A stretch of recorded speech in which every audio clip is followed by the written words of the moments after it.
나는 누구의 이웃이 되어야 하는가라는 제목으로 함께 말씀을 나누겠습니다. 톨스토이의 소와 사자의 사랑 이야기를 읽어드리면서 설교를 시작하려고 합니다. 소와 사자가 있었습니다. 둘은 죽도록 사랑했고 마침내 결혼을 했습니다. 둘은 최선을 다하기로 약속했어요. 소는 최선을 다해서 맛있는 풀을 날마다 사자에게 대접했습니다. 사자는 풀이 싫었지만 참았어요. 사자도 최선을 다해서 맛있는 살코기를 소에게 대접했습니다. 소는 살코기가 싫었지만 참았습니다. 하지만 참을성에는 한계가 있죠. 둘은 마주 앉아 이야기했습니다. 소와 사자는 다투었습니다. 끝내 둘은 헤어지고 말았습니다. 헤어지면서 서로에게 한 말은 나는 최선을 다했다 였습니다. 소와 사자의 사랑, 무엇이 문제였을까요? 사랑했던 그들이 왜 헤어졌을까요?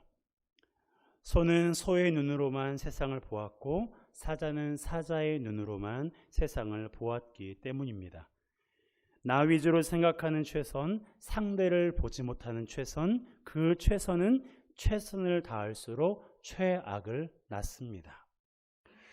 이것이 소와 사자의 사랑 이야기인데요. 이야기를 듣는 동안 여러분들은 어떤 것을 느끼셨나요? 우리는 우리의 최선이 어떠한 최선인지 생각해 보아야 합니다. 자신이 생각하는 최선인지 상대가 원하는 최선인지를 우리는 생각해야 돼요. 우리는 상대가 원하는 최선을 다해야 합니다. 다시 말하면 상대방이 느끼는 사랑의 언어로 사랑할 때에 상대방이 사랑을 느끼게 되는 거예요.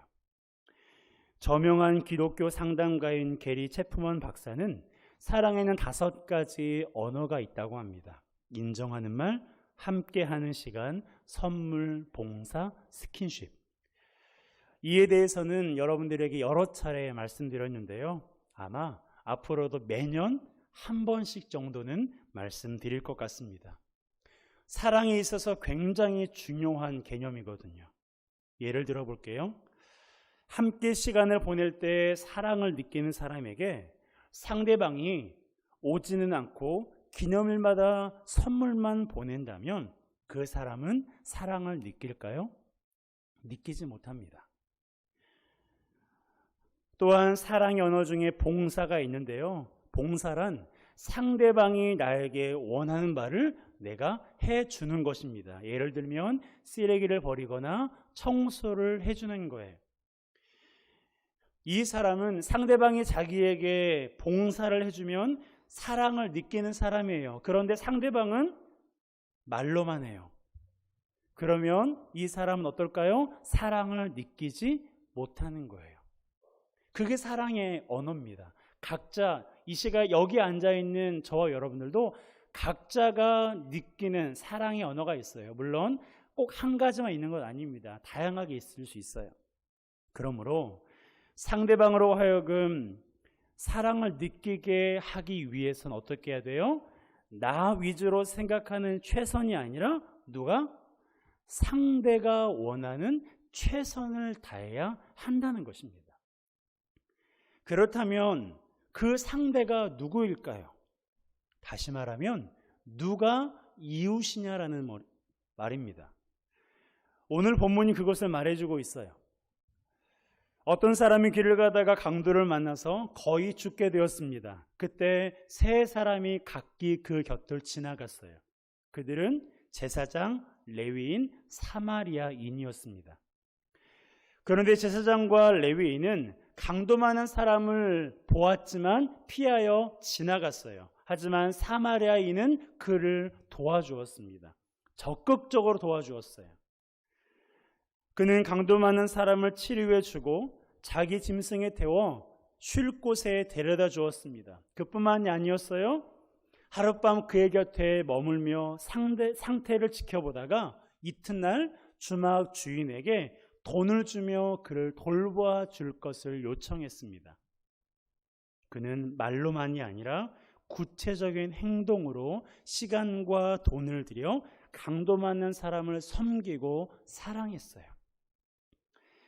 예수님께서 이렇게 비유를 하신 후에 율법 교사에게 물으셨습니다. 누가 강도 만난 자의 이웃이 되겠느냐? 누가 이웃입니까?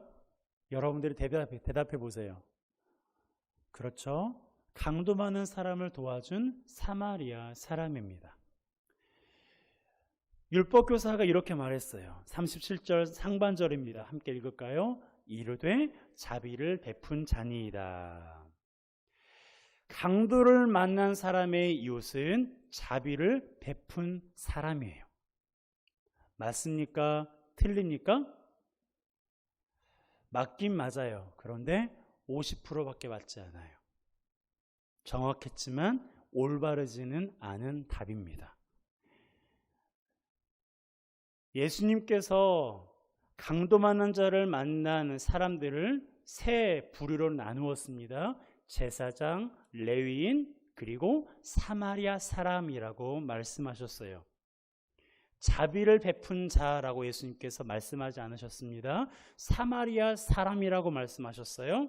그러면 율법교사는 예수님의 질문에 뭐라고 답을 해야 돼요? 사마리아 사람입니다 라고 답을 하는 것이 옳은 답입니다. 하지만 율법교사는 사마리아 사람이라고 말하지 않고 자비를 베푼 자라고 대답했어요. 왜 이것이 정확했지만 올바르지는 않은 답일까요? 사마리아 사람이 유대인을 도왔다는 것을 인정하고 싶지 않았기 때문입니다. 당시 유대인들은 사마리아인들을 혐오했고 결코 그들이 선하다고 생각하지 않았어요. 그래서 율법교사의 그 말에 차마 사마리아 사람입니다 라고 말할 수가 없는 거예요. 이것을 예수님이 모르셨을까요? 그러면 아셨음에도 불구하고 사마리아 사람의 유대인을 도왔다는 비유를 하고 계시는 거예요. 왜 그럴까요? 나와 친분이 있는 사람만 이웃이 아니기 때문에 그래요.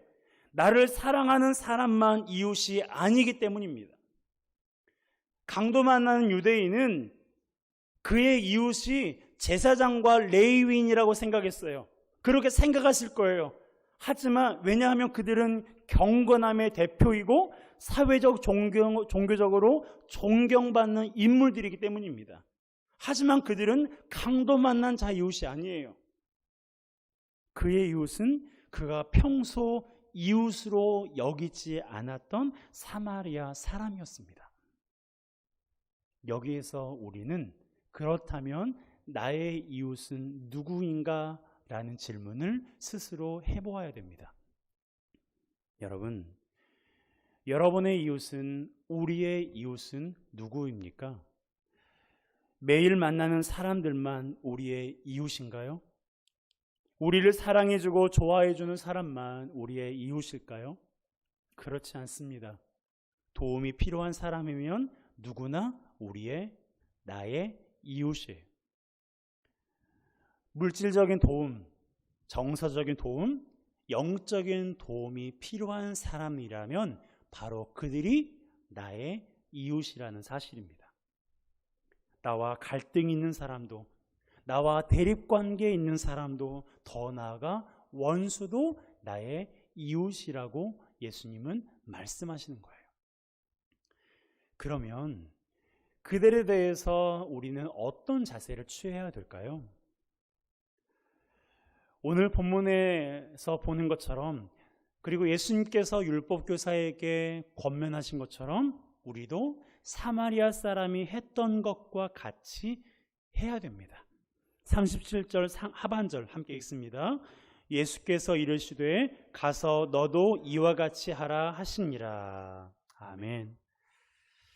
가서 너도 이와 같이 하라 라고 말씀하셨어요. 율법교사는 누구보다도 율법에 대해서 잘 알고 있었습니다. 하나님과 이웃을 어떻게 사랑해야 하는지도 너무나 잘 알고 있었어요. 27절 함께 읽어볼까요? 시작. 대답하여 이르되 내 마음을 다하며 목숨을 다하며 힘을 다하며 뜻을 다하여 주 너의 하나님을 사랑하고 또한 내 이웃을 내 자신같이 사랑하라 하였나이다. 무슨 말입니까? 한눈 팔지 말고 온전히 하나님만 사랑하라는 것을 알았어요. 이웃에 대해서도 마찬가지입니다. 이것을 율법교사가 너무나 잘 알고 있었어요. 이 외에도 더 세세한 부분에 대해서도 알고 있었습니다. 가축에 관한 말씀인데요. 신명기 22장 1절이에요. 함께 읽습니다. 내 형제의 소나 양이 길 잃은 것을 보거든 못 본 채 하지 말고 너는 반드시 그것을 끌어다가 내 형제에게 돌릴 것이요. 자, 출애굽기 23장 4절입니다. 함께 읽습니다. 내가 만일 내 원수의 길 잃은 소나 나귀를 보거든 반드시 그 사람에게도 돌릴지며. 아멘. 여러분, 형제여 가축은 그렇다 손 치더라도 원수의 가축을 보면 데려다 주고 싶은 마음이 들을까요? 들지 않을까요? 여러분이라면 들겠죠. 그런데 많은 사람들이 그런 마음이 들지 않을 수도 있다는 거예요. 나 몰라라 하고 가고 싶은 마음이 굴뚝 같을 것입니다. 그럼에도 불구하고 어떻게 하라고요? 데려다 주라는 거예요. 지금으로 말하면 내가 너무 싫어하는 사람의 핸드폰을 주었어요. 내가 너무 싫어하는 사람의 지갑을 주었어요. 그러면 한번 골탕 먹어봐라 하고 모른 척하지 말고 주어주라는 거예요. 꼴보기 싫은 사람 거라도. 왜요? 그것이 하나님의 명령이니까. 이러한 내용을 율법교사도 알고 있었어요. 하지만 문제가 뭐예요? 행함이 없었어요. 말씀을 알기도 했고 사람들에게 가르치기도 했지만 그뿐이었습니다. 여러분, 그것은 사랑일까요? 사랑이 아닐까요? 성경은 그것이 사랑이 아니라고 말합니다. 그것은 살아있는 믿음을 소유한 자의 모습이 아니에요. 그것은 살아있는 믿음이 아니라 죽은 믿음을 소유한 자의 모습입니다. 왜냐하면 야고보서에서는 행함이 없는 믿음은 죽은 믿음이라고 말씀하고 있거든요. 그러므로 사랑을 알지만 말고 사랑하시기를 주님의 이름으로 축복합니다. 사랑을 가르치지만 말고 가르친 대로 살아가도록 노력하는 저와 여러분들이 되었으면 좋겠어요. 물론 이것이 힘든 건 줄 알아요. 저도 힘듭니다.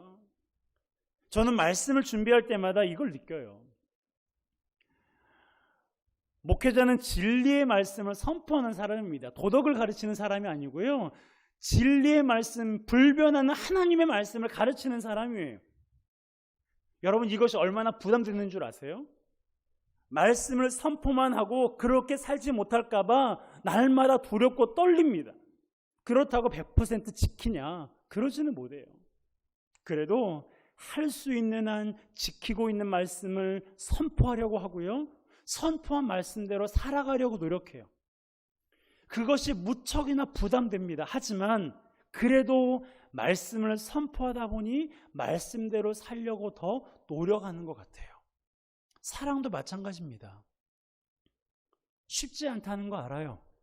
더구나 나를 무시하고 대립각을 세우는 사람을 사랑하기란 여간 힘든 일이 아닙니다. 그래도 어떻게 해요? 하나님께서 사랑하라고 명령하시니 사랑하는 수밖에 없습니다. 그래도 사랑하려고 노력하면 사랑의 폭이 조금 더 넓어지는 것을 아마 여러분들이 경험하셨을 거예요. 여러분, 하나님도 우리가 사랑하는 것을 힘들어한다는 걸 아세요. 그럼에도 명령하신 이유는 무엇입니까? 그렇게 하는 것이 누구에게 좋기 때문이에요? 나에게 좋기 때문이에요. 그렇게 하는 것이 여러분에게 좋기 때문에 힘든 줄 알지만 사랑하라고 명령하시고 또 명령하시는 거예요. 하나님 아버지는 날마다 우리에게 좋은 것만 주시는 분임을 믿으십니까? 하나님은 날마다 우리에게 좋은 것만을 주시는 분임을 믿으십니까? 그렇다면 하나님께서 우리에게 명령하시는 것도 좋은 거라는 것을 우리가 항상 기억해야 돼요.